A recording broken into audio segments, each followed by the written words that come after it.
বিভিন্ন জেলায় যখন আমি যাই তখন আদিবাসী বহু নেতৃত্ব এবং সাধারণ ভাই বোনেরাও আমায় খবর দেয় যে তাদের গ্রামের মাঝি মড়হর যারা আছে তারা তাদের নাকি বলে যে খ্রিস্ট ধর্ম বিশ্বাস গ্রহণ করলে আর আদিবাসী থাকা যায় না, অর্থাৎ তাদের আদিবাসী যে মর্যাদা সে আদিবাসী মর্যাদা চলে যায়। ফলে সংবিধানে যে সমস্ত অধিকার আদিবাসীদের জন্য সংরক্ষিত আছে সেইগুলি নাকি তারা আর ভোগ করতে পারবে না। নমস্কার, হেরত মল্লিক বলছি।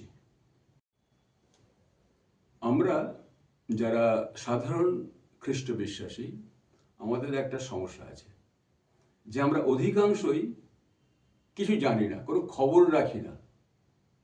আর খবর না রাখার ফলে যখন কোনো প্রসঙ্গ আসে তখন আমরা বোকা বনে যাই, আমরা চুপ করে থাকি, কথার পিঠে কথা বলতে পারি না। আমাদের আদিবাসী ভাই বোনদের অধিকার নিয়ে এই যে কথাগুলি গ্রামের মাঝি মহড়াররা বলে, হয় তারা জানে না, না জেনে শুনে বাইরের প্ররোচনায় লোকদের বিভ্রান্ত করে। এখন যেহেতু আমরা জানি না ফলে আমরা চুপ করে যাই, একটা বোকা বনে যাই, কথা পেটে কথা বলতে পারি না, ভাবি যে আমাদের ধর্মবিশ্বাস আছে বলেই আমরা খ্রিস্টকে গ্রহণ করেছি বলে, অর্থাৎ ধর্মটা পরিবর্তন করেছি বলে নাকি আমাদের আর এই অধিকার থাকবে না। দেখুন, গোড়াতেই তাই এই আলোচনার শুরুতে আমরা এই বিষয় নিয়ে একটা আলোচনা করব। শুরুতেই আপনাদের বলে রাখি, আদিবাসীদের অধিকার সংক্রান্ত এই যে সমস্ত কথাগুলি মাঝি মহড়ারা বলে থাকে সেগুলো সম্পূর্ণ ভুল। কোনোভাবেই আদিবাসীদের যে সাংবিধানিক অধিকার তা চলে যায় না। আর সেই জন্য আমাদের যেটা করা দরকার, আমরা যারা আদিবাসী নেতৃত্ব আছি বিশেষ করে, এবং সাধারণ যারা সচেতন আদিবাসী ভাই বোন আছি, আমাদের পরিষ্কার করে জানতে হবে যে ভারতীয় সংবিধানে আদিবাসীদের জন্য সংরক্ষিত অধিকারগুলি ঠিক কোন কোন ধারায় কোথায় আছে আমাদের জানতে হবে, আমাদের সেগুলি মুখস্থ করতে হবে। তার ফলে কি হবে, আমরা যখন প্রশ্ন আসবে তখন আমরা উত্তর দিতে পারবো। আসুন আমরা খুব সংক্ষেপে সে কথা নিয়ে আলোচনা করি। প্রথমেই আদিবাসী এবং অন্যান্য বিশ্বাসীদের কোন দুটি বিষয় জানা অত্যন্ত জরুরি, আসুন প্রথমেই সেগুলো আমরা জেনে নিই। 1. ধর্মবিশ্বাস গ্রহণ করলে আদিবাসী ভাই বোনেদের আদিবাসী মর্যাদা চলে যায় কি? এইসব খ্রিস্ট বিশ্বাসীরা কি ভবিষ্যতে চাকরি, ভর্তি ইত্যাদির সুযোগ বা অধিকার হারিয়ে ফেলবে? 2. আদিবাসী বিশ্বাসীদের সাংবিধানিক অধিকারটি কি এবং ভারতীয় সংবিধানের কোথায় কোথায় সেটি লেখা আছে? এই প্রশ্ন দুটির উত্তরগুলো সঠিকভাবে না জানলে লোকে আমাদের বিভ্রান্ত করবে। ভারতীয় সংবিধানে আদিবাসীদের অধিকারগুলির মধ্যে প্রধান 3টি। 1. শিক্ষার অধিকার। সংবিধানের 15 ধারার 4 অনুচ্ছেদ মোতাবেক সরকারি শিক্ষা প্রতিষ্ঠানে আদিবাসী ছাত্রছাত্রীদের জন্য আসন সংরক্ষণের ব্যবস্থা আছে। চাকরিতে অধিকার। 16 ধারার 4 অনুচ্ছেদ অনুসারে সরকারি চাকরিতে আদিবাসীদের জন্য নির্দিষ্ট শতাংশ আসন সংরক্ষিত থাকে।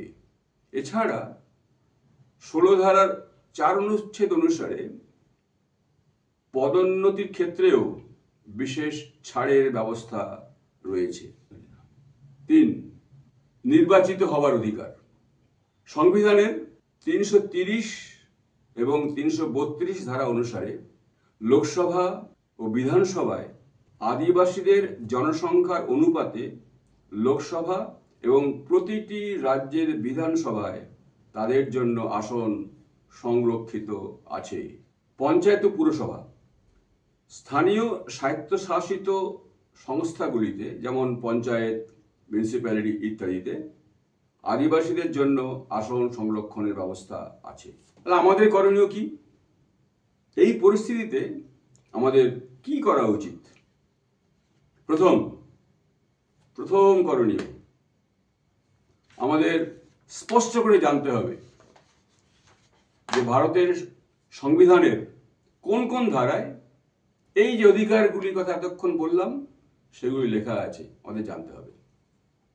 2 নম্বর, এই যে কোন ধারায় কোন অধিকারের কথা লেখা আছে আমাদের প্রত্যেককে স্পষ্টভাবে যে জানবার জন্য এটা মুখস্থ করতে হবে, যাতে করে যে কোনো সময় যদি কোনো প্রশ্ন আসে আমরা ওই ধারা উল্লেখ করে, কোন ধারার কোন অনুচ্ছেদ উল্লেখ করে এর জবাব দিতে পারি। এর পরের পয়েন্ট, আর কি জানবেন আপনারা? খুব জরুরি জিনিস, শুধু নিজে জানলে তো হবে না, তার অন্যকে জানাতে হবে। অর্থাৎ যত আমাদের সহবিশ্বাসী আছে আদিবাসী, বিশেষ করে আদিবাসী ভাই বোন যারা আছেন, যাদের সম্পর্কে এই সমস্যাগুলি আসে, তাদের প্রত্যেককে আমরা জানাবো কি করে আপনারা জানাবেন? যারা জেলায় আছেন, যারা অঞ্চলে আছেন, বিভিন্ন মণ্ডলীর যারা নেতৃত্বে আছেন, আপনারা কি করে জানাবেন? প্রথম, অনেক পদ্ধতি তো আছে, কিন্তু প্রথম যেটা সহজ পদ্ধতি বলবো, এই যে আজকের প্রচার আমরা দেখতে পাচ্ছি এখানে, এই যে ভিডিওটি আপনি প্রত্যেকের সঙ্গে শেয়ার করুন। আপনাদের জানাশোনা যারা আছে প্রত্যেককে শেয়ার করুন, আবার তাদেরও বলুন তারাও যেন তাদের জানাশোনাদের শেয়ার করে। মণ্ডলীর উপাসনার পরেও আপনারা কথা এইটা ঘোষণা করতে পারেন, যাতে করে ব্যাপক হারে সমস্ত মানুষের কাছে এই যে আলোচনাটি হলো সে আলোচনাটি পৌঁছে যায়।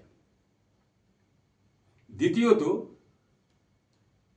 প্রতিবারই কি এরকম শেয়ার করবেন? প্রত্যেকবার কি এত লোককে কাছে পৌঁছাবার জন্য এই সংগঠিতভাবে লোককে কাছে পাঠাবেন? না, করার দরকার নেই। তাহলে কি করবেন? যখন আপনারা এই যে ভিডিওটি শেয়ার করছেন তাকে বলে পাঠান যে এই যে ভিডিওটি যখন চলবে তখন এই যে বেল আইকনটি থাকে সেটা টিপে সাবস্ক্রাইব করে দিতে। আর অনেকেই জানে না কি করে সাবস্ক্রাইব করতে হয়।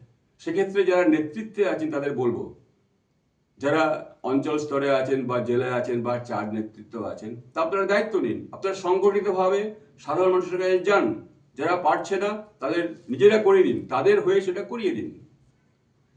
এটা কেন করবেন?